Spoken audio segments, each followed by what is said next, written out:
Bismillah.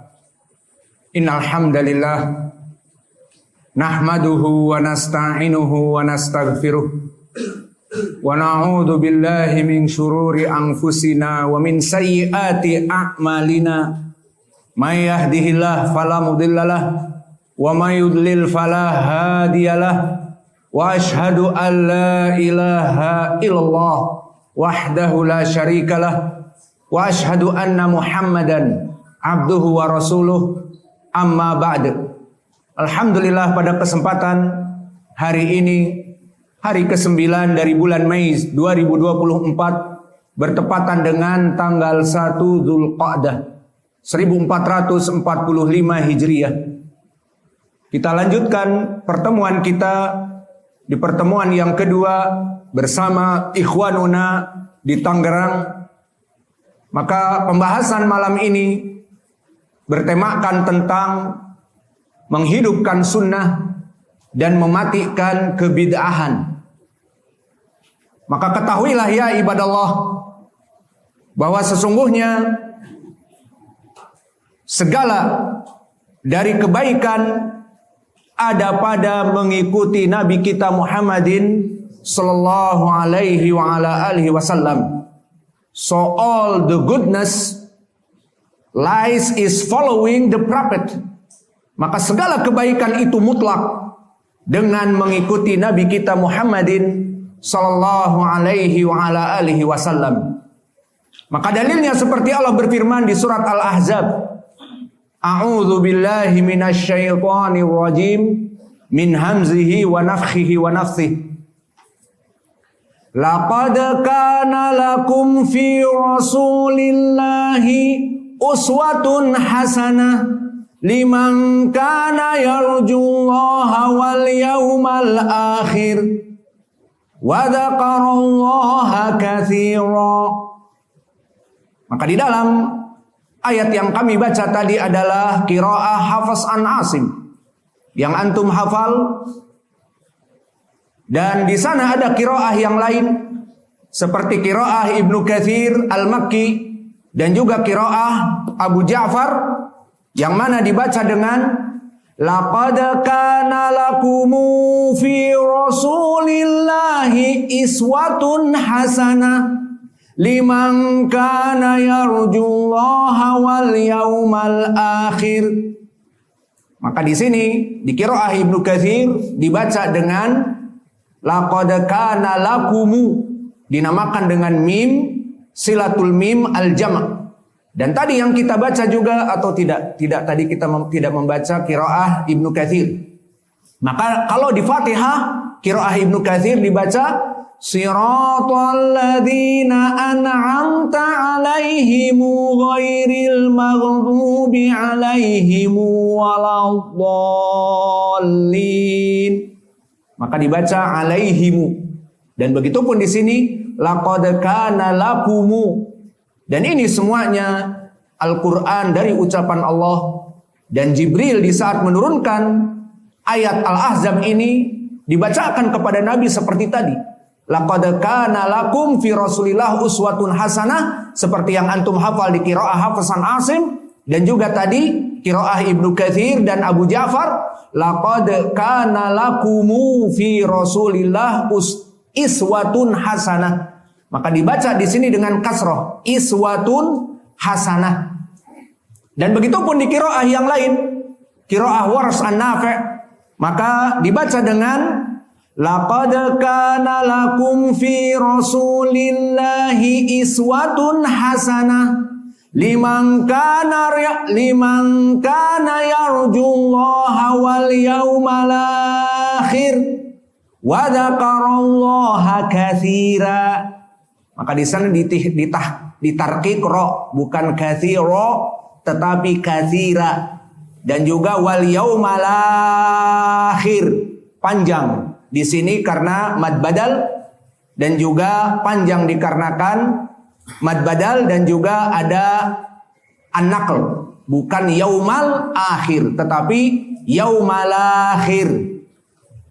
Maka dari qiraah ini kita mengetahui di dalam qiraah Hafs an Asim dibaca uswatun hasanah, Dan dua qiraah yang berbeda tadi, qiraah Ibnu Katsir dan Abu Ja'far serta qiraah Wars an-Nafi' dibaca iswatun hasanah.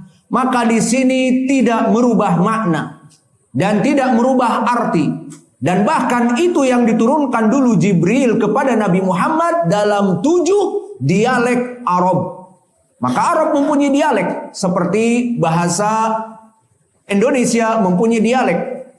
Maka seperti di sini dialek yang dibaca oleh Ibnu Katsir dan Abu Ja'far, laqad kana lakumu, maka tidak membedakan arti.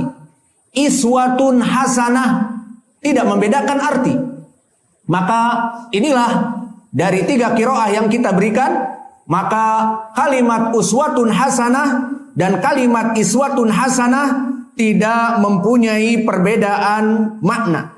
Dan semuanya datang dari Allah, diturunkan oleh Jibril kepada Nabi Muhammad.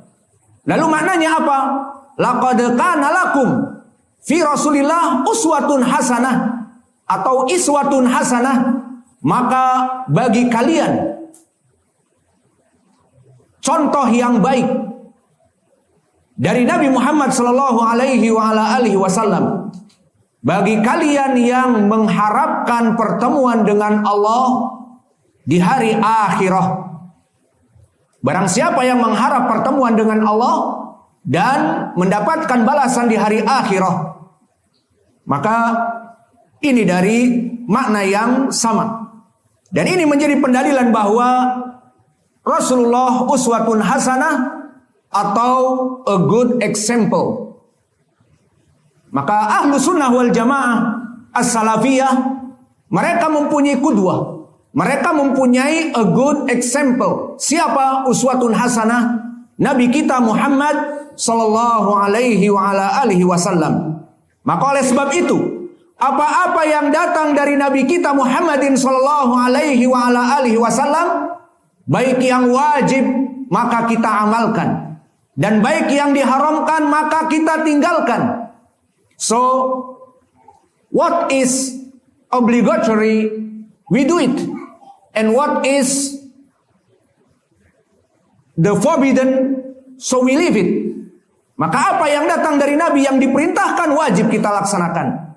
Dan apa yang dilarang wajib untuk kita tinggalkan.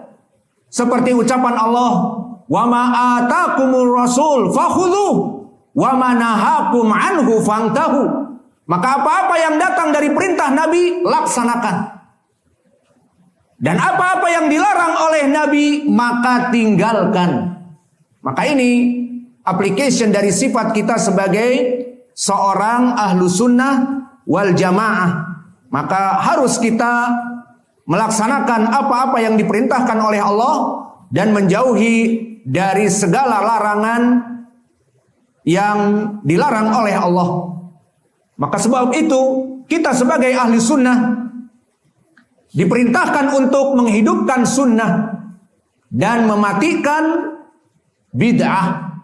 So we ahlu sunnah are ordered to turn on a sunnah and turn off a bid'ah or heresy. Bid'ah is heresy. Yes. Okay. Bisa murajaah. Kamus hidup. You are my dictionary. Maka di sini ahlu sunnah diperintah untuk apa? Turn on of sunnah, menghidupkan sunnah, turn off dan mematikan heresy or bid'ah. Maka ini adalah tugas kita sebagai ahli sunnah, sebagai pelampiasan dan pengamalan dari ucapan Allah tadi, laqad kana lakum fi Rasulillah uswatun hasanah liman kana yarjullaha wal yaumal akhir, dan juga dari pengamalan ucapan Allah, wa ma atakumur rasul fakhudhuh wa ma nahakum anhu fantahu. Maka aplikasinya kita di sini melaksanakan turn on of the sunnah and turn off of the heresy or bid'ah. Kita menghidupkan sunnah semampu kita dan kita mematikan kebid'ahan, dan itulah tugas kita sebagai seorang ahli sunnah. Maka jangan bermain-main. Mengaku diri ahlu sunnah tetapi bid'ah dihidupkan dan sunnah-sunnah dimatikan, maka ini tidak pantas untuk orang tersebut untuk mengaku menjadi ahli sunnah. Maka mana pendalilan seorang ahlu sunnah itu dia harus turn on of the sunnah and turn off of the heresy? Dalilnya banyak. Pertama di dalam hadis yang diriwayatkan oleh Imam At-Tirmidzi dan Abu Daud dan yang lainnya, yang mana sanadnya bertumpu kepada Abdurrahman ibnu Amr Al-Aslami dan juga Hujr ibnu Hujr dari sahabat Irbad ibni Sariyah. Maka kedua rawi ini, Hujr ibnu Hujr majhul, unknown, tidak diketahui keberadaannya oleh para ulama ahli jarhi wa ta'dil. Dan begitu pun Abdurrahman ibnu Amr As-Sulami, majhul atau unknown, tidak diketahui juga keadaannya. Maka dua jalan dari rawi yang majhulan, yang dhaifan, meriwayatkan dari sahabat Irbad. Maka dari dua jalan ini bisa naik kepada Hasan li ghairi, dan di sana ada jalan yang ketiga diriwayatkan oleh Imam Ibnu Majah dari Yahya ibnu Abi Mutha dari sahabat Irbad ibni Sariyah. Siapa Yahya ibnu Abi Mutha? Rawi yang thiqah. Namun diketahui oleh Duhaim bahwa dia tidak mendengar dari Irbad. Maka jalan yang ketiga ini sanadnya juga munqati ataupun terputus ataupun disconnected. Maka sanad yang terputus, disconnected, sanad yang dhaif. Maka tiga jalan dari tabi'in. Pertama tadi Hujr ibnu Hujr, yang kedua Abdurrahman ibnu Amr As-Sulami, dan yang ketiga Yahya ibnu Abi Mutha. Semuanya tiga-tiganya meriwayatkan dari sahabat Irbad ibni Sariyah, meriwayatkan dari Nabi. Maka hadis ini paling sedikit derajatnya bisa Hasan li ghairi, dan hadis ini disahihkan oleh dua imam muhaddis era now, Syekh Al-Albani rahimahullah dan Syekh kami Muqbil ibnu Hadi Al-Wadi'i rahimahumallah. Maka hadis ini hadis yang sahih yang akan kami sebutkan. Disebutkan berkata Rasulullah sallallahu alaihi wa ala alihi wasallam, alaikum bi sunnati wa sunnatil khulafa ar-rasyidin al-mahdiyyin, addu 'alaiha bin nawajid, wa iyyakum wa muhdatsatil umur, fa inna kulla muhdatsatin bid'ah. Maka maknanya wajib atas kalian untuk memegang sunnahku dan sunnahnya para khulafa ar-rasyidin al-mahdiyyin. Gigitlah dengan geraham kalian, maknanya pegang teguh sunnahku dan sunnahnya para khulafa ar-rasyidin. Ini apa? Perintah menghidupkan sunnah. Dan setelah itu, iyakum wa muhdatsatil umur. Maknanya iyakum, beware, caution, awas. Jangan kalian melaksanakan kebid'ahan, karena kebid'ahan itu adalah kesesatan. Maka di hadis yang pertama ini, hadis Irbad ibni Sariyah, derajatnya Hasan li ghairi, dihasankan oleh para ulama seperti yang kami sebutkan. Ini dalil yang pertama tentang judul kita, bahwa kita ahlu sunnah diperintah untuk turn on of the sunnah and turn off of the heresy or bid'ah. Maka menghidupkan sunnah dan mematikan kebid'ahan, itulah dari pekerjaan ahli sunnah wal jamaah. Dalil yang lain diriwayatkan oleh Imam Muslim dari Jabir bin Abdullah, berkata Rasulullah sallallahu alaihi wa ala alihi wasallam, khairul huda hadi Muhammadin sallallahu alaihi wa ala alihi wasallam, wa syarrul umur muhdatsatuha, fa inna kulla muhdatsatin bid'ah wa kulla bid'atin dhalalah. Dan di riwayat An-Nasa'i, wa kulla dhalalatin finnar. Maknanya berkata Rasulullah sallallahu alaihi wa ala alihi wasallam di hadis Jabir yang sahih diriwayatkan oleh Imam Muslim, bahwa sebaik-baiknya petunjuk dengan mengikuti sunnah-sunnah Nabi, karena padanya the good examples, karena padanya uswatun hasanah, seperti ayat yang kita bahas di pelajaran tadi. Maka di hadis ini sebaik-baiknya petunjuk, the best guidance adalah dengan mengikuti sunnah Nabi. Wa syarrul umur, dan perkara yang paling buruk di dalam agama ini dengan mengada-ngadakan, melaksanakan kebid'ahan, meyakini itu adalah suatu ibadah padahal bukan datang dari Nabi, dan dianggap mendapatkan pahala padahal tidak mendapatkan pahala, itu seburuk-buruknya perkara. Dan di riwayat An-Nasa'i, kullu dhalalatin finnar, segala kesesatan bermuara in the hellfire, di api neraka. Maka oleh sebab itu, barakallahu fikum, dari dua hadis ini berkatalah Abdullah bin Mas'ud, seorang sahabi al-jalil. Dikatakan oleh beliau dari istimbat dua hadis yang sahih tadi, ittabi'u wala tabtadi'u faqad kufitum.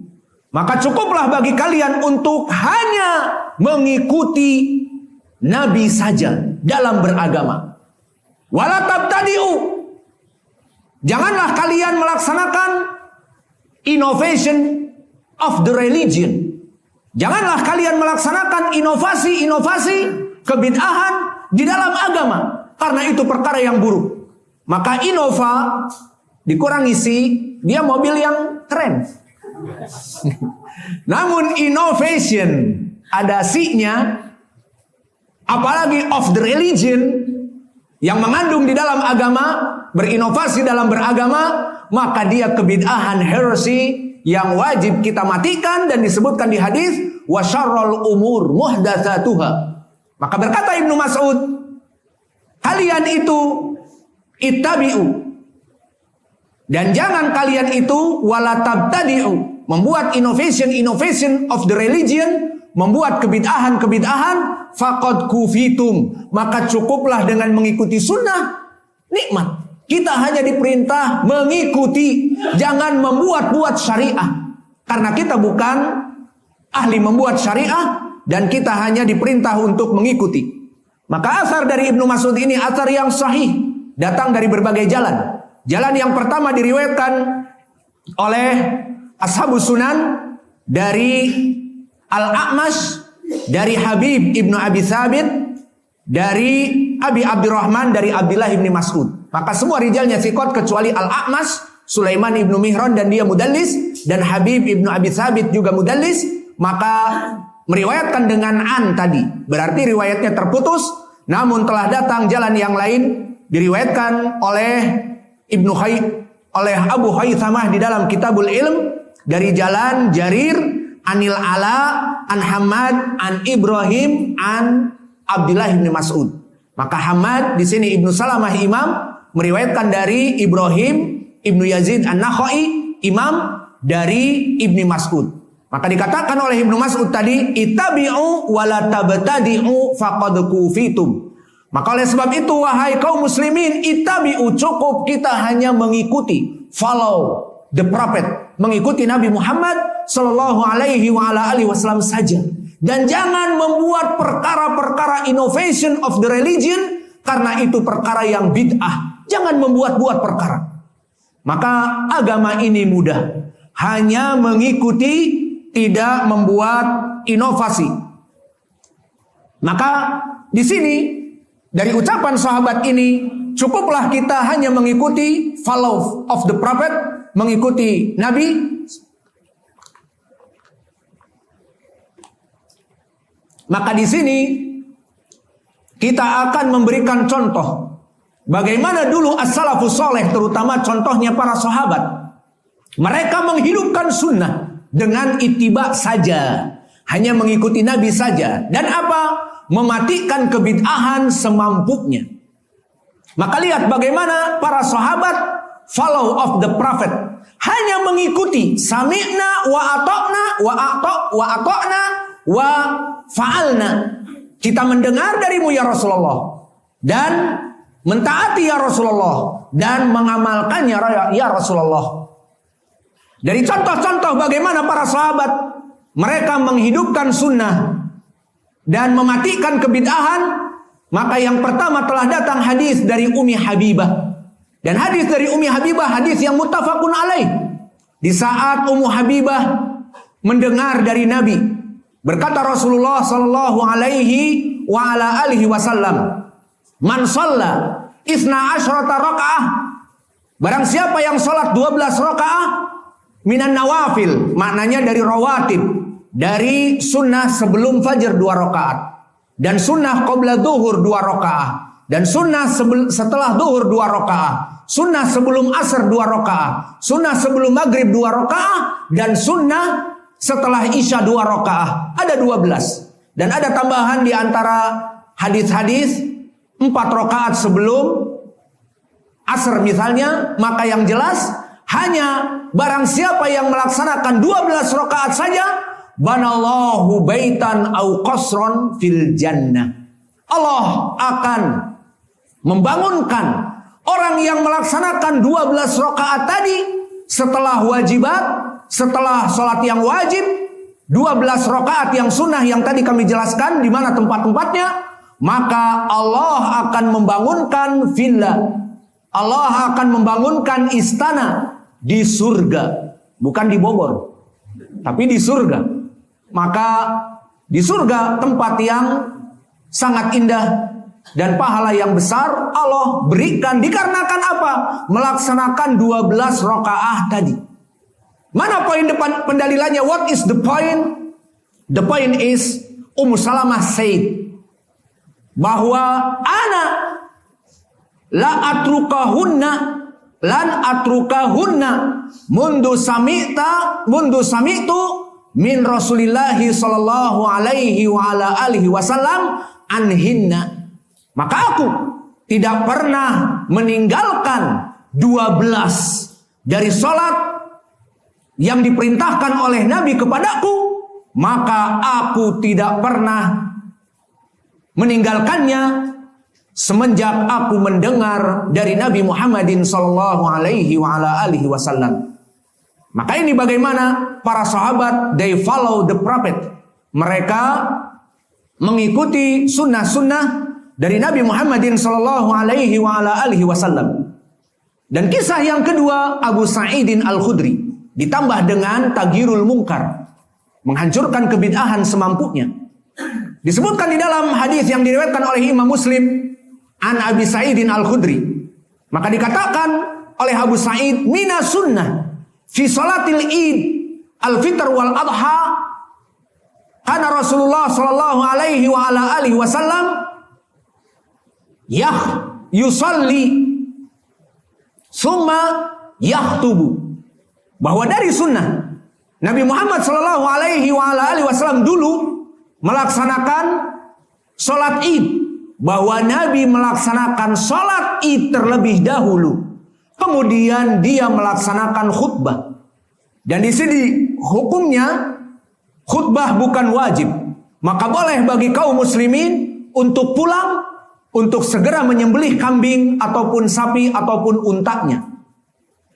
Maka inilah dari sunnah, disebutkan oleh Abi Sa'id Al-Khudri.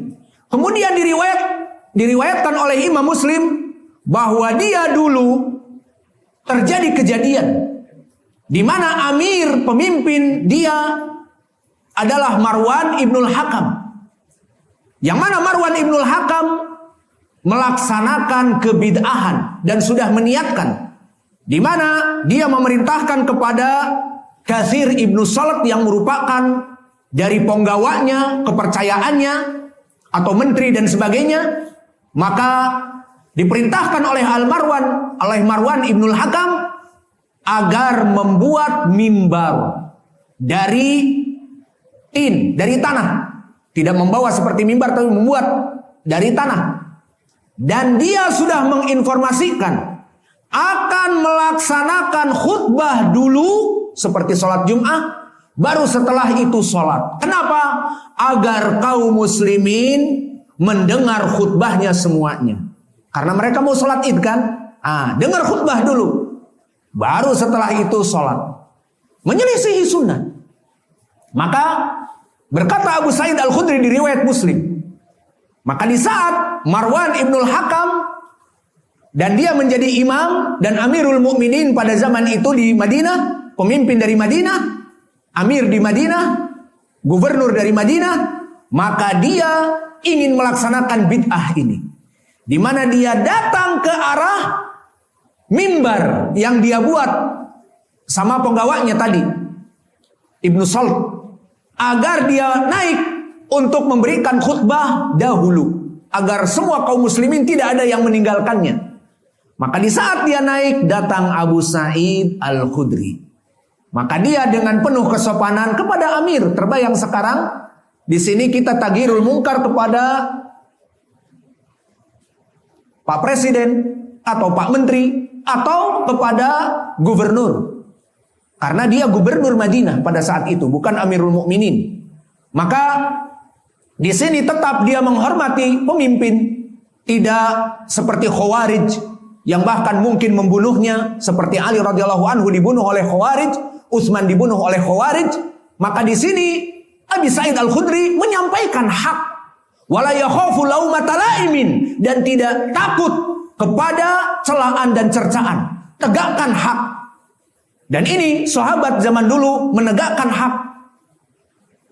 Maka kemudian kepada amirnya dipegang tangannya, dibawa ke arah sholat, bukan ke mimbar, ke arah sholat, ke tempat seperti wallahu alam ada sajadahnya atau tidak di lapangan ini, ke tempat sholat dibawa. Maka saling tarik menarik, disebutkan di hadis saling tarik menarik. Maka disebutkan oleh Abu Sa'id, aina sunnah, aina sunnah, mana sunnah. Kemudian dia menyebutkan, aku dulu sholat id bersama Nabi. Dan tentunya Abu Sa'id Al-Khudri lebih banyak duduk bersama Nabi karena dia sahabat, bukan Marwan Ibnul Hakam. Mana sunnah? Hidupkan sunnah. Aku duduk bersama Nabi, dan setiap hari Id aku mengetahui Nabi sholat terlebih dahulu, baru khutbah. Ainal ibtida bis shalah, maka mana mendahulukan sholat? Kamu sekarang mau naik ke mimbar dan sudah mengumumkan dia akan khutbah dahulu. Maka saling tarik menarik. Apa dikatakan oleh Marwan Ibnul Hakam? Ma'alim tahu ya Aba Sa'id faqad tarakahu. Apa yang engkau ketahui dari sunnah itu, kita mungkin akan meninggalkannya, tidak relevan. Kenapa?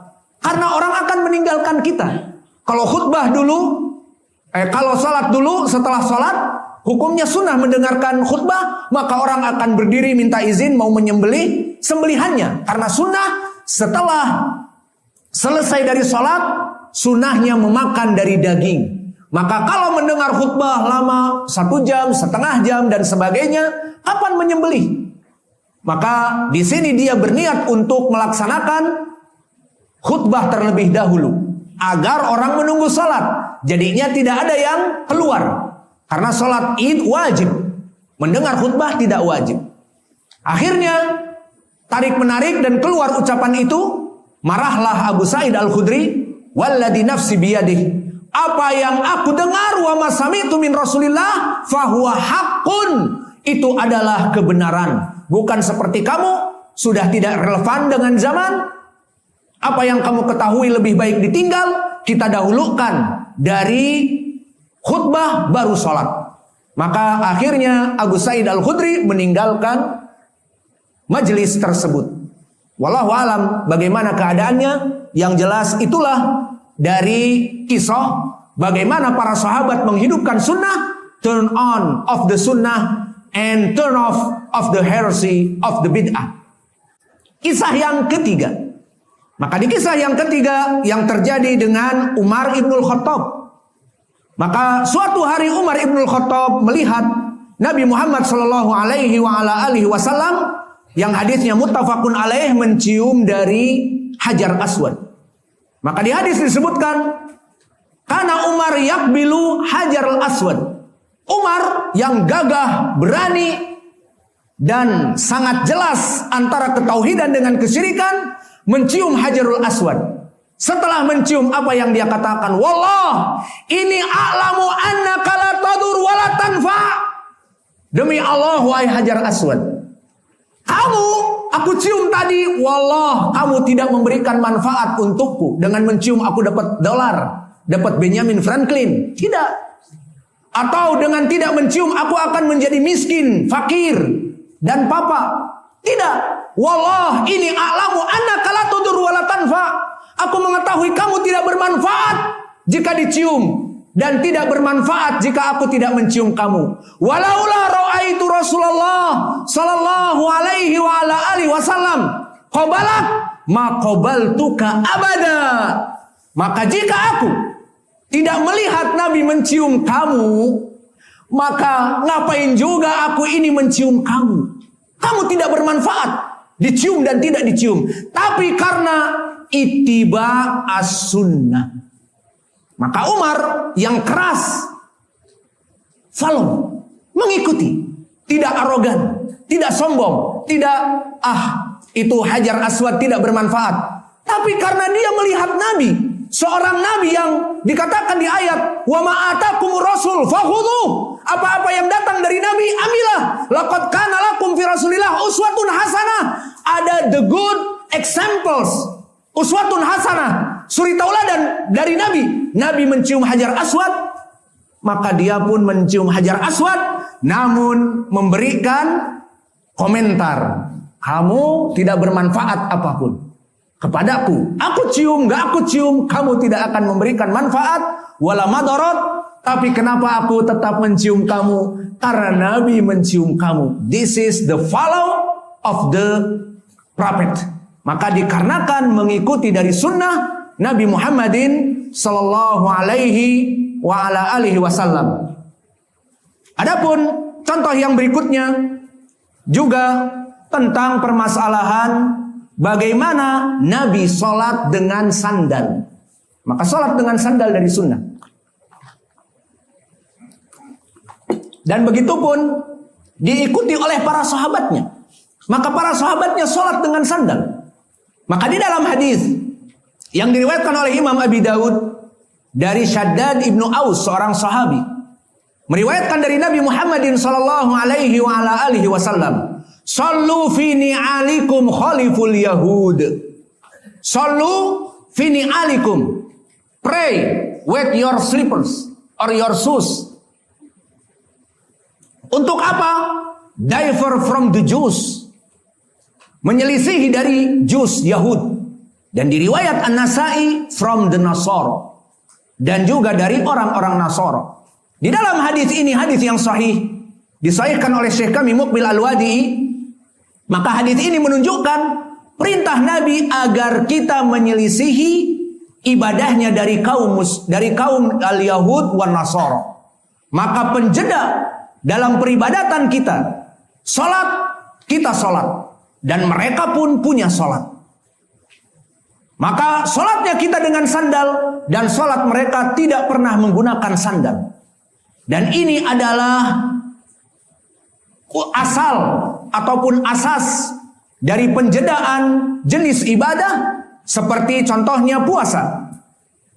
Maka puasa disebutkan di Al-Quran, kutiba alaikumus syiyam kama kutiba alal ladina min qablikum la'allakum tattaqun. Puasalah wahai kaum muslimin seperti orang-orang sebelum kalian. Siapa? Al-Yahud wa Nasara. Maka mereka puasa. Namun di sini ada perbedaan, dan perbedaan itu yang dijadikan titik berat penjeda. Seperti di hadis-hadis yang datang di dalam permasalahan berbuka. Maka disebutkan di hadis Sahl ibnu Sa'ad, la yazalu nas bi khairin ma'ajalul fitra. Muttafaqun alaih dari Sahl ibnu Sa'ad.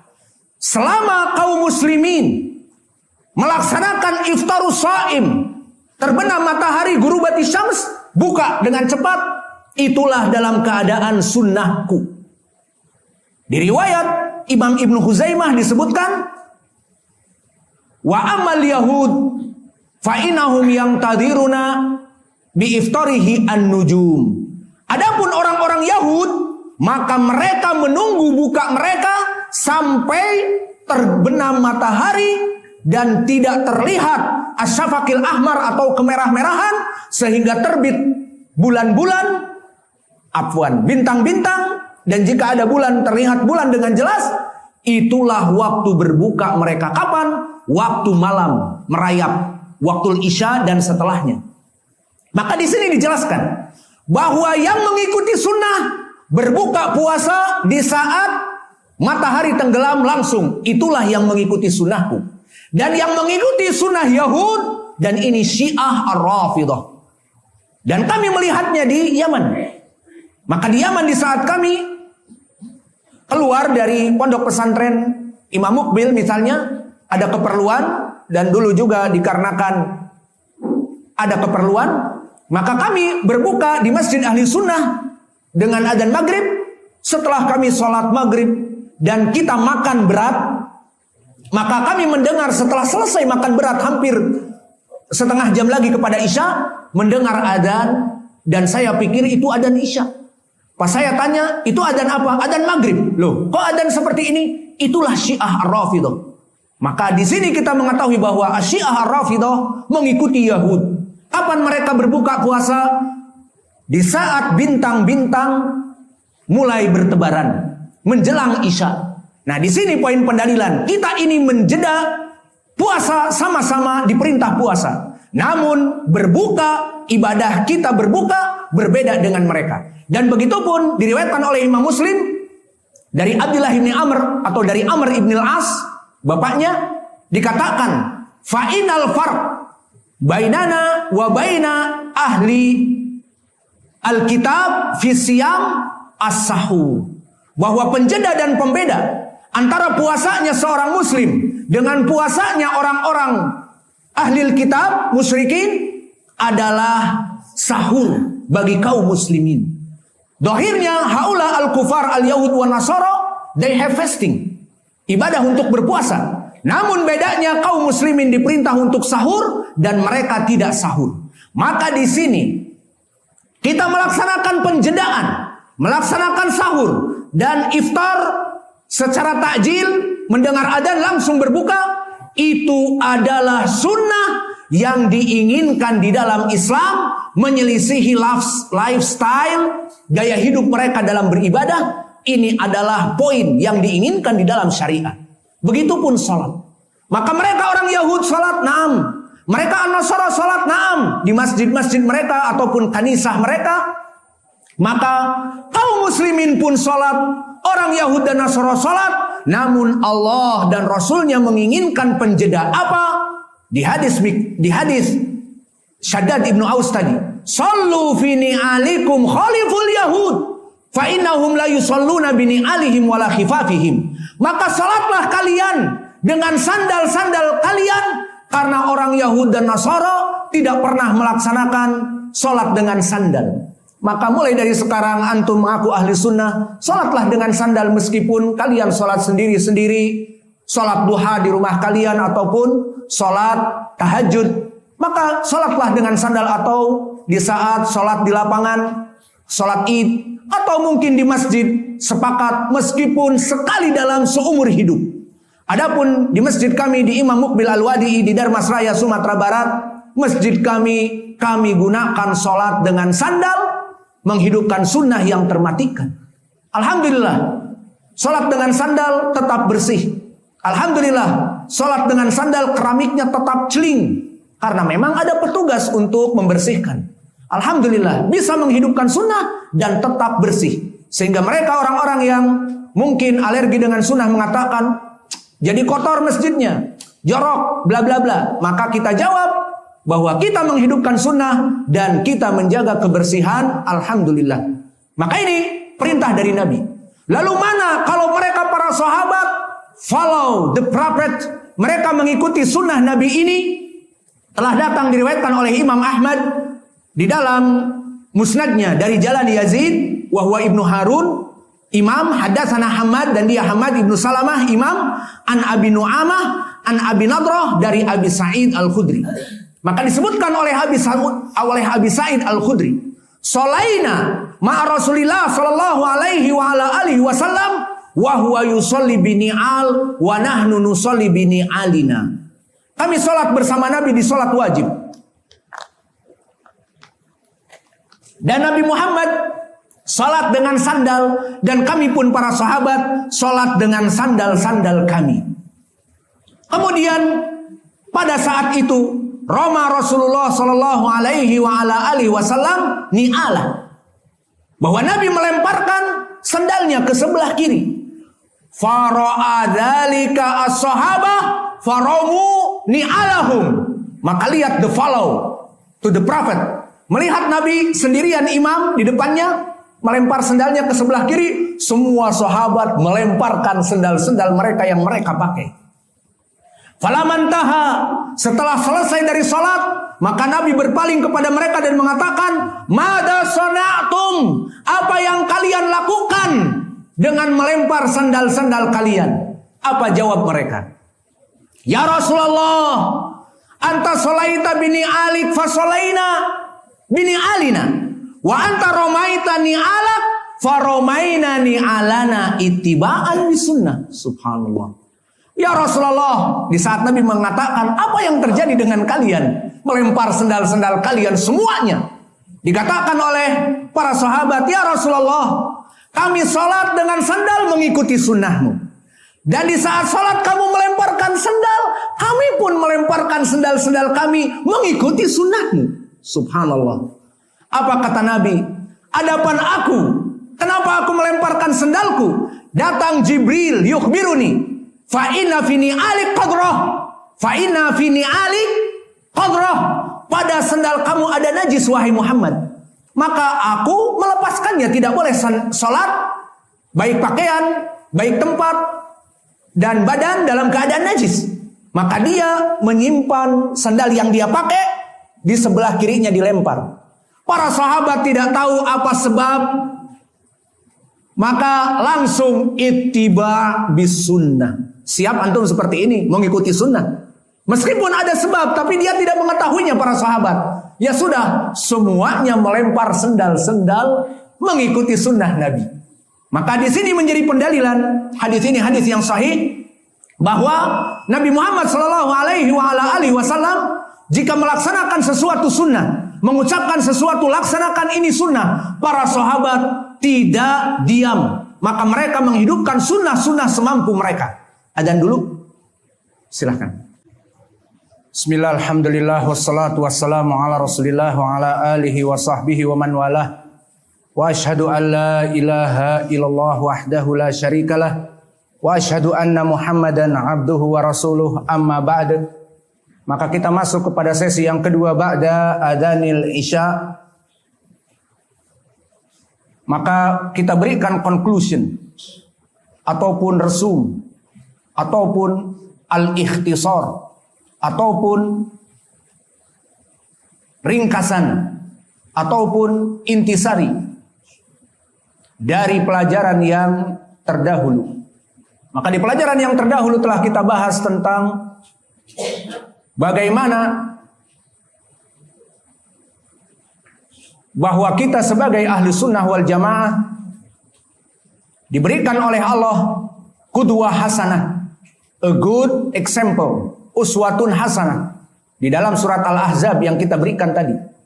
Maka setelah Allah memberikan bahwa qudwah hasanah ada pada Nabi, maka secara mutlak tidak ada kebaikan kecuali dengan mengikuti Nabi Muhammad sallallahu alaihi wasallam.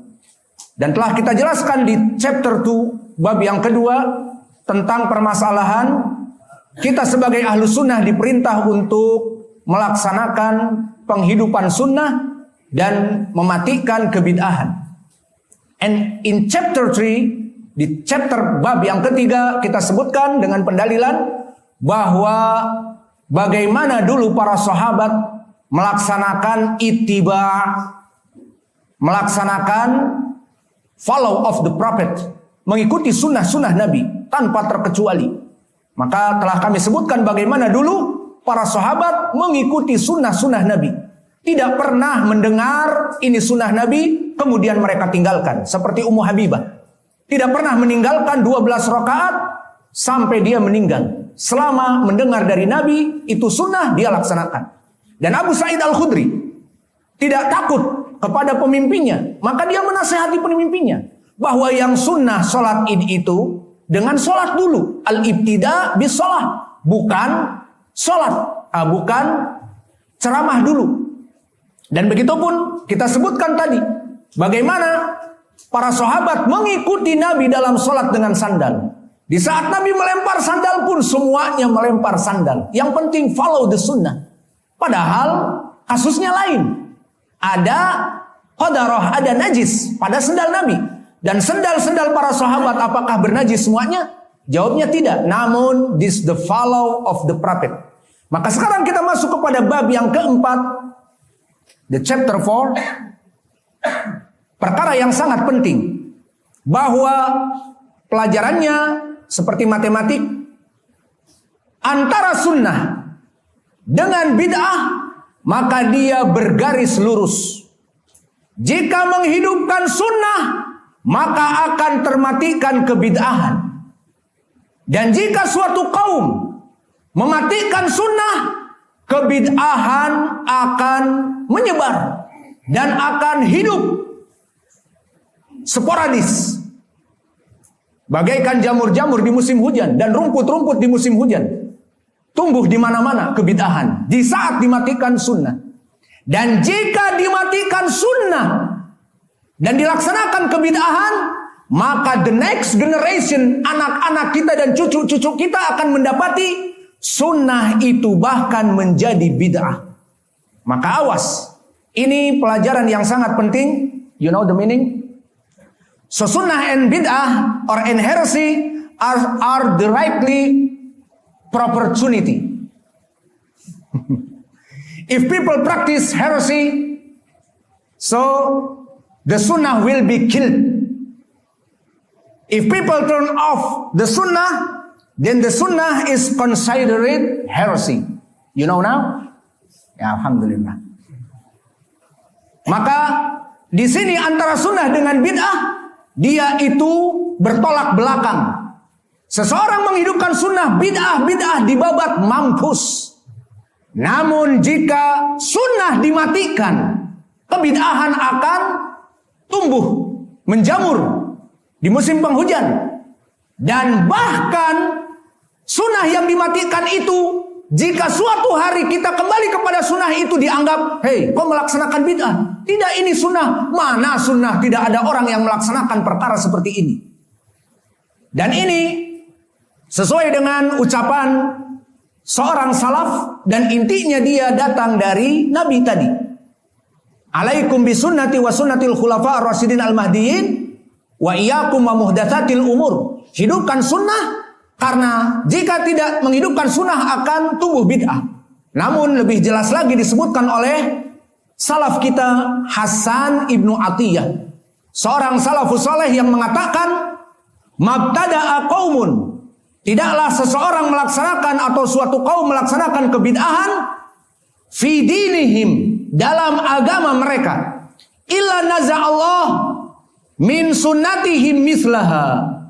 Tidaklah seseorang melaksanakan kebid'ahan dalam suatu kaum dari kebid'ahan agamanya, kecuali Allah akan mengangkat kadar dari sunnah. Selama kebid'ahan dihidupkan misalnya 20%, sunnah akan ditarik 20%. Summa la ya'uduha ila yaumal qiyamah. Maka sunnah itu akan menjadi mati selamanya, dan orang-orang setelah kita akan mengatakan tidak ada sunnah tersebut. Dan ada orang yang melaksanakan sunnah akan dikatakan kamu melaksanakan bid'ah. Ini makna dari ucapan Hasan ibnu Atiyah. Tidaklah suatu kaum melaksanakan kebid'ahan kecuali Allah mengiqab mereka dengan diangkatnya sunnah-sunnah, sehingga bid'ah hidup, sunnah mati. Dan tidak akan pernah diketahui sunnah itu sampai hari kiamat. Dan jika dihidupkan kembali sunnah itu oleh orang-orang sunnah, akan dianggap asing, stranger. Orang ini aneh, melaksanakan perkara bid'ah padahal sunnah. Kita berikan for example, dan ini hakiki, tentang permasalahan pertama, adzan pertama. Saya mau tanya di sini adzan pertama, dan saya pun di Depok di klaster lupa. Yang jelas di sana ada masjid terdengar. Kami bangun jam 4. Maka di masjid-masjid ahli sunnah melaksanakan adzan awal, seperti pada saat itu di Masjid Imam Mukbil di Darmasraya, kita memerintahkan kepada muadzin adzan awal. Maka melaksanakan adzan awal. Di sini kita mendengar Orang-orang membuka mikrofon, kemudian membaca Allahumma shalli wa sallim wa barik ala nabiyina Muhammad, sholawat saja. Dan ada sebagian masjid seperti memberikan pengumuman untuk membangunkan orang-orang untuk sholat. Wahai saudara-saudaraku, bangunlah sholat, bla bla bla. Maka mana adzan awal? Dan di masjid yang paling banyak menyetel Al-Quran sampai mendekati adzan yang kedua. Iya apa tidak? Di masjid-masjid di mana-mana. Dan menjelang adzan 1/4 jam atau sebagainya dari Al-Quran ditutup. Terus dibuka dengan membaca salawat. Yang Anda dengar, Allahumma sholli alaik ya Rasulullah. Iya apa tidak? Saya pikir itu adzan. Yani hayya 'ala shalah seperti itu. Ya Allah. Tidak ada adzan awal, tidak ada. Ini di Depok. Waktu kami tinggal di sini, ini pembuktian kita. Kenyataan, this the truth. Kemudian di Darmasraya lebih parah lagi. Sama. Maka semua para marbot mereka bangun karena kita adzan awal. Kadang-kadang gantian kita dan santri pembina pun adzan awal di sana. Maka kita adzan, setelah adzan mereka bangun para marbot, menyetel afasi, menyetel Al-Quran, dan alhamdulillah khair kata mereka Al-Quran. Maka ini dari kebid'ahan. Siapa yang menyuruh untuk mengumandangkan Al-Quran? Maka mereka tidakkah tahu hadis bahwa Nabi mempunyai 2 muadzin?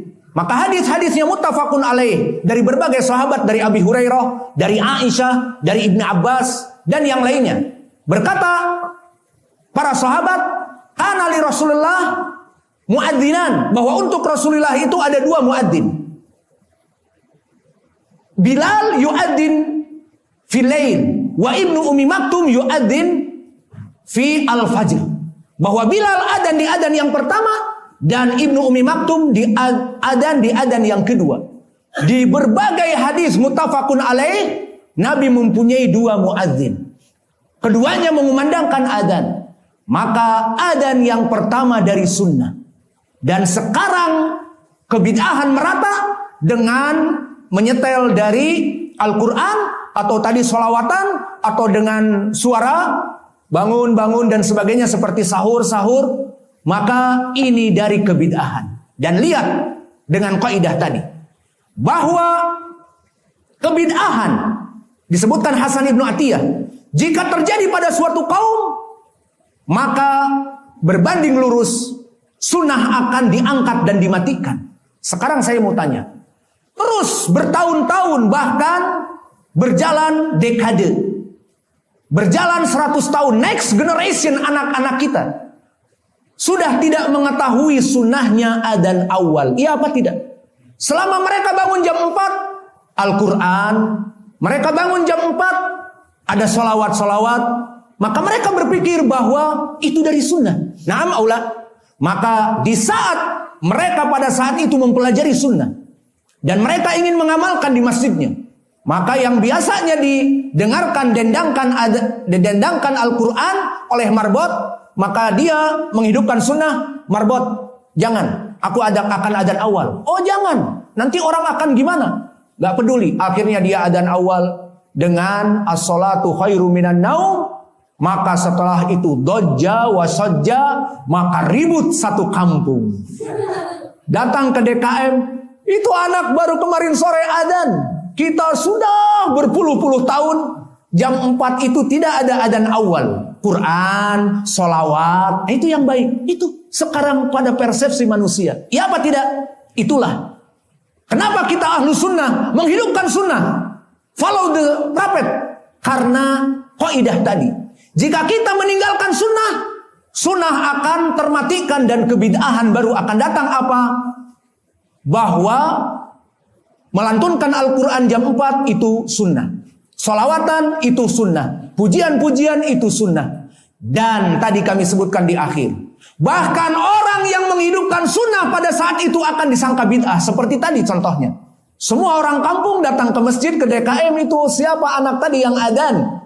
Kenapa? Kan ada hadisnya. Sudah nggak zaman sekarang jam 4 itu jangan adzan. Bahkan kami pun mengira bahwa ini sudah masuk waktu fajr. Maka akhirnya setelah dia adzan dan berbondong-bondong orang datang ke masjid menunggu sholat fajr.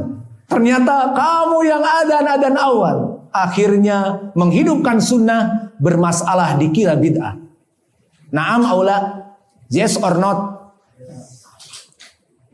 For the other example, contoh yang kedua, 2 rakaat sebelum maghrib, maka dia adalah sunnah. Seperti hadis dari Abdullah Al-Muzani, berkata Nabi di Sahih Al-Bukhari, "Shallu rakaatain qabla al-maghrib."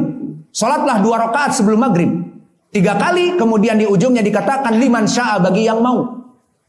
Dan begitu pun di hadis Anas ibnu Malik, karena para sahabah idza udinal maghrib yaqtadiruna ila sawari yusalluna rakaatain qabla al-maghrib. Bahwa dulu para sahabat di saat muadzin adzan maghrib selesai, maka mereka semuanya mendatangi tiang-tiang masjid atau dinding untuk sholat 2 rakaat sebelum maghrib, mengikuti sunnah Nabi tadi. Sholat 2 rakaat sebelum maghrib kata Nabi. Maka di sini ittiba. Namun di zaman now, maaf, saya mau tanya, bagaimana di tempat antum di Tangerang, Jawa Barat, setelah adzan maghrib, apakah sebagian masjid langsung iqamati sholat? Ada? Maka minal asaf, selain dari masjid awam, kalau kita bilang awam, yakni mungkin karena namanya awam, kejahilan.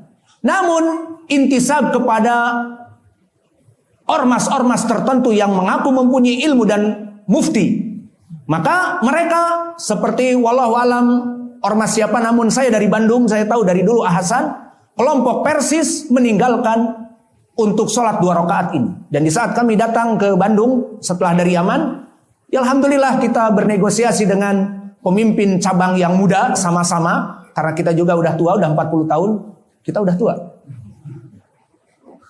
I'm still young, huh? He said, I'm old, 40. Nggak setuju dia. Ponakan menantu yang baik. You is the good son-in-law. Menantu adalah son-in-law. Maka di sini kita sama dengan mereka dari murid dulu Hasan ataupun Persis. Kita katakan, kenapa sampai detik ini kalian semenjak saya kecil dan sampai detik ini kalian tidak melaksanakan 2 rakaat? Mereka bilang, itulah dari Persis memang seperti itu. Kita beragama bukan Hasan, kedua kita, tetapi laqad kana lakum fi Rasulillah uswatun hasanah. Maka kita berikan hadis, alhamdulillah, menghidupkan setelah itu. Namun mungkin ditekan nanti setelah saya pergi oleh pimpinan cabang, pimpinan ranting, pimpinan pohon, pimpinan akar dari cabang-cabang mereka. Muskilah al-hizbiyah. Kenapa al-hizbiyah itu buruk? Karena ini, kita bukannya mengikuti Nabi tetapi mengikuti kelompok. Semoga kita disatukan karena cinta karena Allah, bukan karena partai dan kelompok dan golongan. So I love you. I love you too. Tidak ada I love you 3. I love you 4. I love you too, they say. I love you 3. Maka di sini kembali back to the lesson, kembali kepada pelajaran. Banyak keluar nih. Maka di sini disebutkan di dalam permasalahan 2 rakaat sebelum maghrib, kami mendapati di Sumatera, karena sebelum kami mempunyai ma'had, kami bergerilya, disuruh untuk mengisi ba'dal maghrib. Maka kami heran, di saat setelah adzan kita pengen sholat, orang yang muadzin tadi melihat saya melarang. Kemudian dia mengumandangkan iqamati sholat. Nggak boleh sholat 2 rakaat. Maka setelah itu kita bukan hanya satu masjid. Masjid yang lain pun di sekitar pondok dan yang di mana-mana di Sumatera kebanyakan tidak ada sholat setelah adzan maghrib. Maka ini sama tadi. Menghidupkan kebid'ahan. Mematikan sholat 2 rakaat sebelum maghrib. Apa setelah itu reaksinya?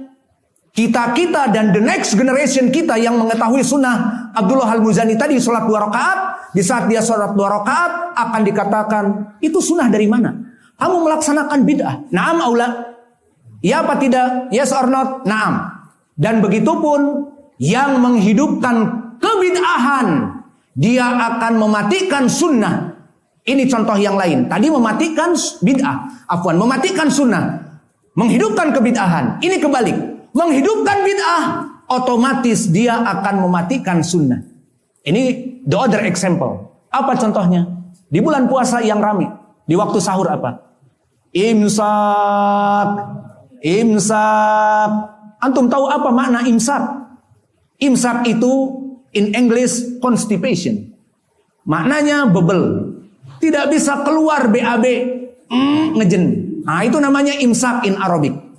Tapi mereka tidak paham imsak apa. Imsak ihtiyatian maknanya menjaga untuk tidak makan. Di mikrofon imsak. Maka istri-istri kita yang tahu logo Arabi, ini orang mengumumkan dirinya sakit perut ataupun dirinya dalam keadaan constipation, BAB-nya susah.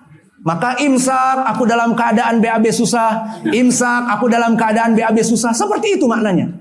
Maka dari segi makna, dari segi apapun tidak kena. Nah, kita heran. Apalagi yang dari Yaman heran. Apa ini? Kok disebutkan di mikrofon imsak?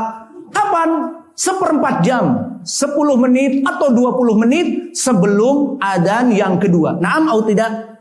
Ini kebid'ahan jelas. Tidak ada sunnah. Nabi dulu mengatakan kepada Ibnu Umi Maktum ataupun Bilal, ayo naik, teriak, imsak. Tidak ada. Berhenti dari makan misalnya. Pakai bahasa Indonesia, berhenti dari makan biar tidak diejek ucapan imsaknya. Alhasil ini semua tidak ada. Ini bid'ah dihidupkan. Apa tadi konsekuensinya? Mematikan sunnah. Lalu mana sunnah yang dimatikan? Sunnah yang diriwayatkan oleh Anas ibnu Malik muttafaqun alaih dan dari Zaid ibnu Thabit. Dua sahabat tidak tanggung-tanggung dan muttafaqun alaih. Sunnah itu apa? Bahwa Nabi pernah berbuka puasa dengan Zaid ibnu Thabit. Dan Anas pada saat itu menanyakan, dia melihat Nabi sahur bersama Zaid menjelang sedikit lagi adzan. Maka dikatakan oleh Anas kepada Zaid ibnu Thabit, kam kana Rasulullah sallallahu alaihi wasallam yatasahhar. Dikatakan oleh Zaid ibnu Thabit, waktu kamu tadi sahur bersama Nabi kemudian adzan itu jaraknya berapa? Qadra khamsina ayat.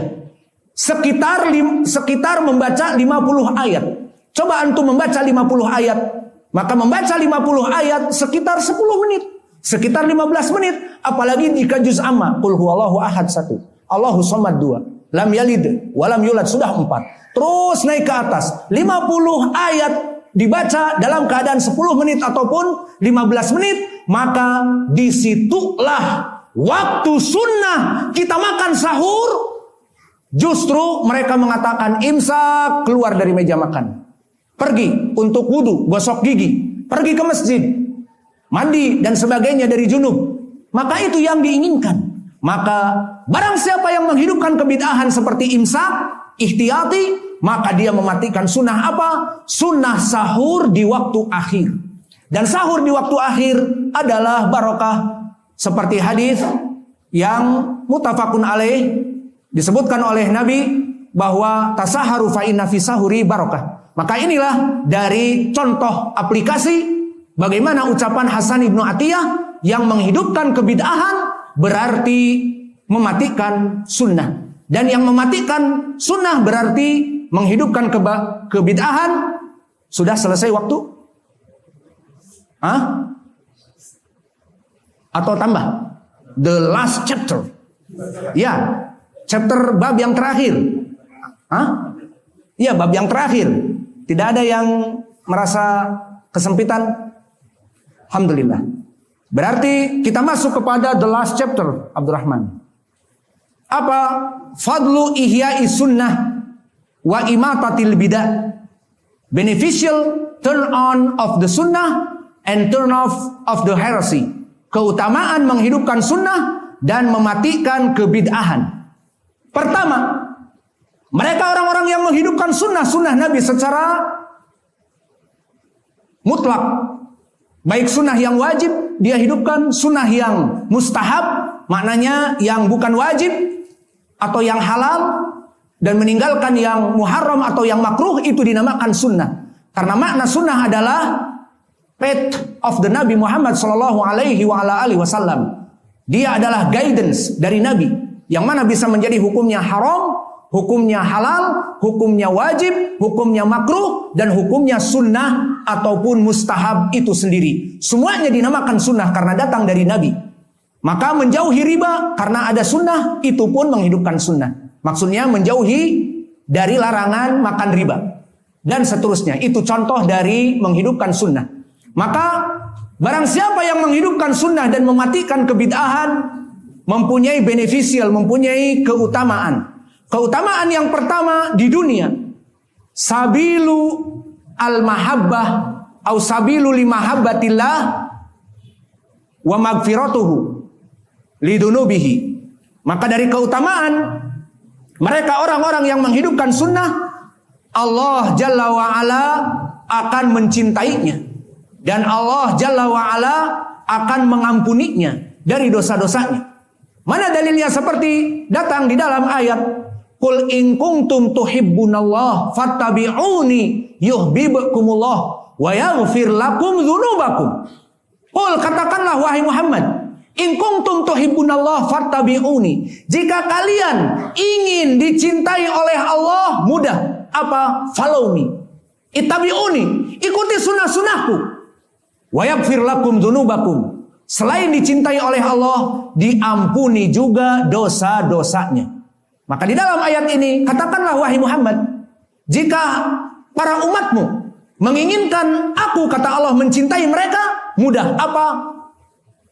Katakanlah agar mengikuti sunnahmu. Dan yang kedua, yaghfir lakum dzunubakum, diampuni dosa-dosanya. Maka mereka para penghidup sunnah akan mendapatkan keutamaan kecintaan dari Allah. Kalau Allah mencintai dia, maka siapa yang akan membenci dia tidak berpengaruh. Dan juga jika diampuni dosa-dosanya oleh Allah, maka kelak bagi dia tidak ada beban dari dosa-dosa. Maka ikutilah sunnah, hidupkan sunnah. Ini keutamaan yang pertama di dunia. Dan keutamaan yang kedua adalah husulil ujur mantaba'ahu. Maka yang pertama, sabilu limahabbatillah wa magfiratahu lidunubihi. The first is a way for the Almighty to love and forgive your sins. This is the first beneficial in the world. And the second, husulil ujur mantaba'ahu. To rewards for those who follow him, who follow the prophet. So rewards, pahala-pahala yang besar bagi mereka orang-orang yang menghidupkan sunnah. Maka dalilnya seperti di dalam hadis yang diriwayatkan oleh Imam Muslim dari Abi Hurairah, bahwa Nabi Muhammad sallallahu alaihi wasallam bersabda, "Man da'a ila huda, kana lahu ajr mithlul ujur man tabi'ahu, fala yanqusu min ujurihim syai'a." Barang siapa yang menunjukkan kepada sunnah, seperti misalnya di masjid ini tidak dilaksanakan sunnah, kemudian kita mengumumkan, ya akhi, hidupkan sunnah. Misalnya sholat dengan sandal meskipun seumur hidup. Ayo kita laksanakan sepakatan sholat fajar misalnya. Menghidupkan sunnah itu. Atau apa saja yang tidak terlaksanakan sunnah kita hidupkan. Maka orang yang menghidupkan sunnah, yang menganjurkan sunnah tadi itu, mendapatkan pahala dari orang-orang yang mengikutinya. Maka orang-orang yang setelah itu next generation menghidupkan sunnah-sunnah dari orang yang mengajari sunnah tadi, orang tadi mungkin telah meninggal, orang tadi mungkin di tempat yang lain tidak melaksanakan perkara itu, maka di masjid itu melaksanakan sunnah-sunnah, semuanya mendapatkan pahala orang ini dari orang-orang yang menghidupkan sunnah setelahnya. Paham? Apalagi jika next generation dia menghidupkan sunnah seperti kita menghidupkan sunnah di masjid Mukbil Al-Wadi. Apa saja? Adzan yang pertama, sholat dengan sandal, dan apa saja. 2 rakaat sebelum maghrib juga. Maka kemudian setelah itu kita meninggal. Maka murid-murid kita, anak-anak kita yang menjadi ustadz-ustadz next generation kita terus mengikuti sunnah ini. Kita sebagai pelopor tadi penghidup sunnah mendapatkan pahala, dan kita dalam keadaan sedang tertidur pulas di kuburan kita. Sudah meninggal maksudnya. Maka mengalir pahala. Maka ini dari keutamaan mereka orang-orang yang menghidupkan sunnah. Dan yang ketiga, bagi mereka orang-orang yang menghidupkan sunnah, maka penghidup sunnah seakan-akan mendapatkan pahala dari 50 orang yang melaksanakan perbuatan tersebut. So the third, living the sunnah is like getting the reward of the 50 people. Maka seseorang yang menghidupkan satu sunnah yang dia termatikan, seakan-akan dia melaksanakan 50 perbuatan. Dari orang-orang melaksanakan 50 perbuatan amalan. Maka ini keutamaan yang besar. Dan ini telah datang hadisnya dari dua sahabat, dari Anas ibnu Malik dan juga dari sahabat yang lain dari Abu Sa'labah al-Khushani. Maka hadis yang pertama dari Anas diriwayatkan oleh Imam Abi Daud dan Al-Baihaqi di Syu'abil Iman dari jalan Fadalah ibnul Mubarak an Utbah ibni Abi Hakim dari Amr ibnu Kharijah. Atau kita datangkan hadis Anas dulu yang mudah sanadnya, diriwayatkan oleh Imam Ibnu Adi dari Umar ibnu Syakir dari Anas ibnu Malik. Maka disebutkan bahwa Nabi Muhammad sallallahu alaihi wasallam bersabda, "Ya'ti 'alan nas zamanun," akan datang di hari kelak pada manusia suatu zaman, as-sabir minhum ala dinih kal qabid 'alal jamarah, bahwa orang-orang yang berpegang teguh kepada sunnah-sunnah Nabi, maka dia bagaikan memegang batu bara. Jika digenggam terbakar tangannya dan dilempar, panas, maka dia melempar agamanya, hilang dari sunnah, melaksanakan kebid'ahan. Maka as-sabir ala dinih kal qabid anil jamrah, maka orang yang sabar atas menghidupkan sunnah di zaman yang terasing, maka dia bagaikan orang yang memegang batu bara. Lalu poin pendalilannya disebutkan lahu ajr khamsina mink, maka orang ini mendapatkan 50 pahala dari manusia-manusia seperti kalian. Maka orang ini menghidupkan satu sunnah bagaikan mendapatkan 50 orang yang melaksanakannya. Maka ini adalah keagungan dari mereka orang-orang yang melaksanakan sunnah, menghidupkan sunnah. Dan ini datang dari Anas ibnu Malik, dan yang kedua datang dari sahabat Abu Sa'labah al-Khushani yang sanadnya sahih dari Abdullah ibnu Mubarak, dari Utbah ibni Abi Hakim, dari Amr ibni Jariyah, dari Abu Umayyah Asy'abani, dari Abu Sa'labah atau Abu Sa'labah al-Khushani, yang maknanya sama. Maka hadis ini hadis yang sahih, disahihkan oleh Syekh Al-Albani rahimahullah di As-Sahihah. Maka barang siapa yang menghidupkan sunnah, maka dia seperti melaksanakan 50 amalan dari orang-orang yang melaksanakan 50 amalan. Dan yang terakhir, maka ini di dunia, maka yang terakhir, the beneficial in the hereafter, keutamaan melaksanakan sunnah di hari akhirat kelak. Apa itu? Maka orang-orang yang melaksanakan sunnah dari keutamaannya adalah berhak mendapatkan surga. Maka the beneficial in the akhirah, in the hereafter, deserve heaven. Mendapatkan, lebih berhak untuk mendapatkan surga. Maka mana hadisnya? Hadis yang ma'ruf yang diriwayatkan oleh Imam Muslim dari Abi Hurairah, berkata Rasulullah sallallahu alaihi wasallam, bada al-islamu ghoriba, bahwa Islam itu datang dalam keadaan keterasingan, di mana Nabi membawa agama tauhid, the worship, ibadah straight to Allah. He is the one and only. Nabi mengatakan la ilaha illallah, wahai manusia, sembahlah Allah saja, ibadah hanya kepada Allah saja. He is the one and only. Dia adalah zat satu-satunya. Tidak boleh kita beribadah kepada Jesus Christ, tidak boleh kepada Uzair anak Allah, tidak boleh kepada wali-wali as-salihin atau kepada habaib, melewati dari ibadah ini kepada jalan-jalan wasilah kepada mereka atau kepada para malaikat, maka worship straight to Allah. Ibadah hanya langsung kepada Allah tanpa perantara orang-orang yang soleh, para nabiyin, para wali. Maka apa balasan dari orang-orang di zaman jahiliyah dulu? Di saat Nabi mengatakan qul la ilaha illallah, katakanlah tidak ada sesembahan yang hak kecuali Allah. Tuflihu, la'alakum tuflihu, maka kalian akan selamat masuk surga dan dijauhkan dari api neraka. Apa jawaban mereka? Mereka merasa aneh dengan tauhid. Subhanallah. Fitrah mereka adalah paganisme. Fitrah mereka adalah politeisme. Alhamdulillah. Kebablasan. Alhamdulillah sudah diralat. Para ibu-ibu tenang, kita tidak akan membuat fitnah.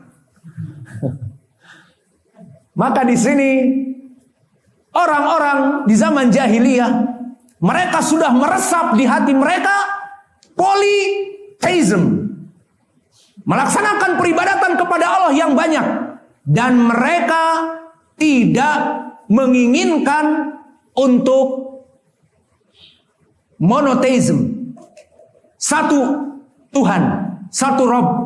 Maka mereka terbiasa untuk Rob yang banyak, Lat, Uzza, Manah, dan Hubal, dan 360 patung di Ka'bah. Dan begitu pun di zaman now orang-orang Yahud juga Uzair dikatakan anak Allah, sehingga beribadah kepada siapa? Kepada Allah dan kepada Uzair anaknya. Itu orang-orang Jus Yahud. Orang-orang Nasoro, 3 in 1, Trinitas. Di Arabnya asalisu salasah. Apa itu? Ibadah itu satu kesatuan. Seperti ini. Ilmu tauhid mereka. Ilmu dari religion mereka. Kemudian dibagi menjadi 3. Allah Bapa, Allah Anak, dan Ruhul Kudus. Maka antum mengetahui hakikat. Di saat orang Nasoro ditimpa muskilah ataupun bahkan mencetak gol celebrationnya dan sebagainya. Maka apa makna pada saat melaksanakan demikian, di saat mengetuk kening dalam berdoa, kemudian mengetuk kening kanan dada dan kiri dada, kita mempersaksikan like this. Sah dan Nasara. And what they say, di saat mengetuk kening for the father. Yes or not? Di saat kepada dadanya and his son.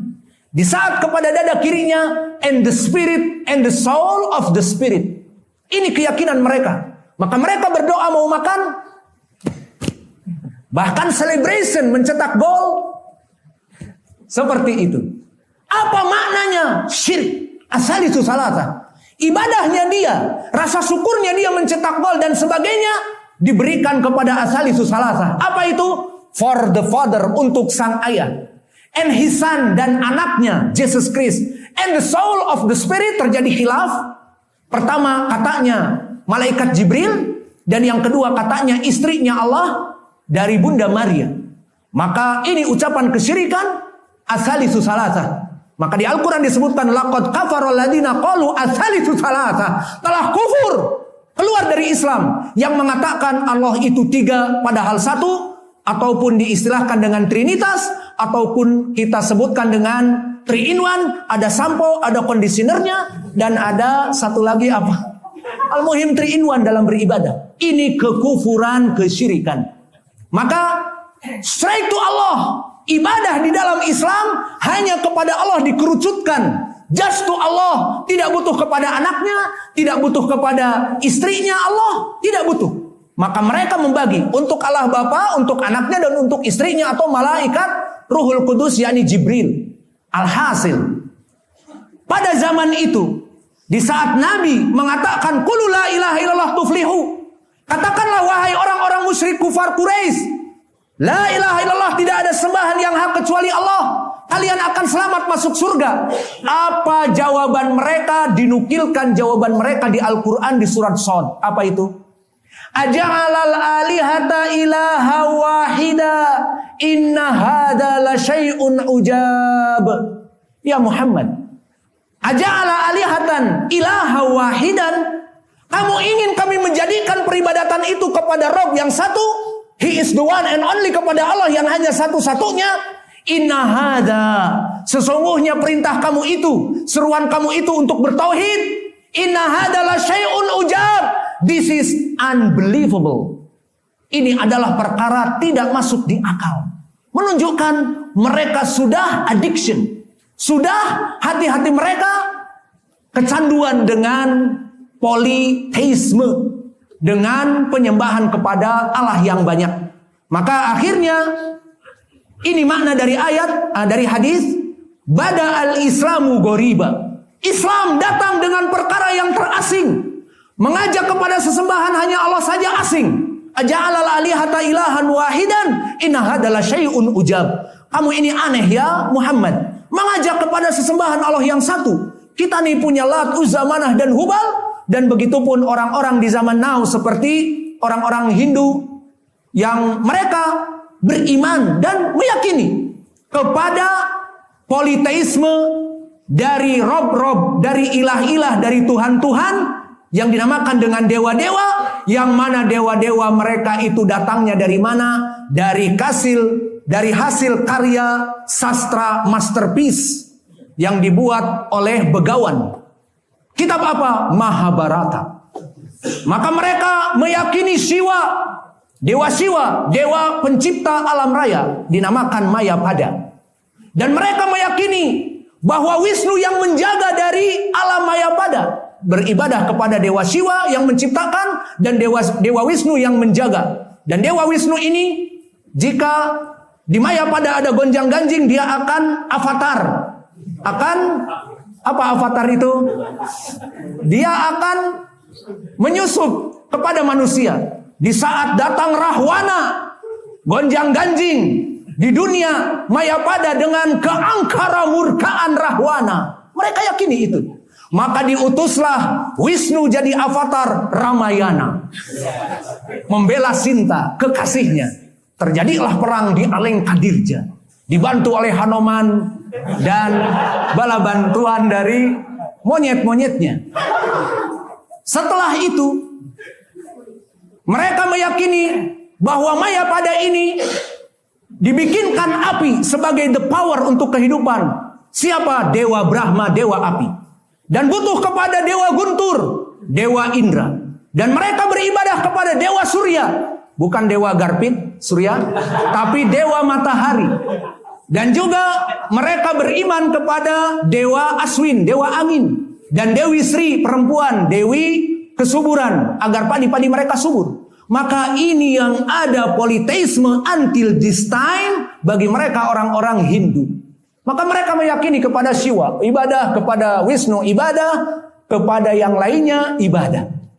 Maka di sini kesimpulannya, barakallahu fikum, bada al-islamu ghoriba. Islam itu di Arab diturunkan Nabi Muhammad dalam keadaan keterasingan, membawa tauhid. Maka aneh. Namun apa? Wasayaudu ghoriba. Ini yang jadi masalah. Dan Islam berjalan dengan meninggalnya Nabi sampai this time 1445 Hijriah.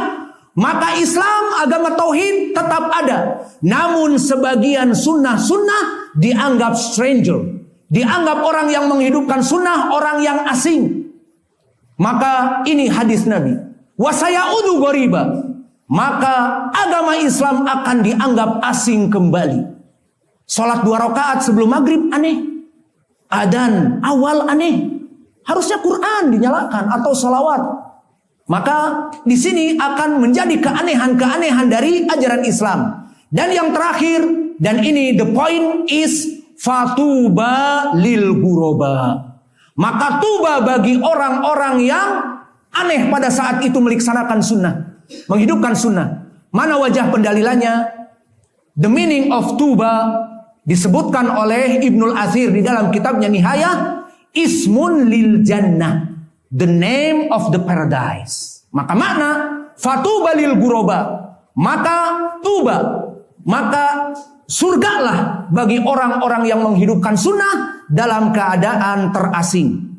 Maka ini makna dari hadis bada al-islamu ghoriba. Islam itu akan menjadi Bada al-Islamu ghariba, Islam itu datang pertamanya dalam keadaan terasing, ajaran-ajarannya aneh dari orang-orang jahiliyah. Fa ba'da dzalik sayaudu ghariba, akan terulang keanehannya, dan ini yang menjadi kita sesak dada sekarang.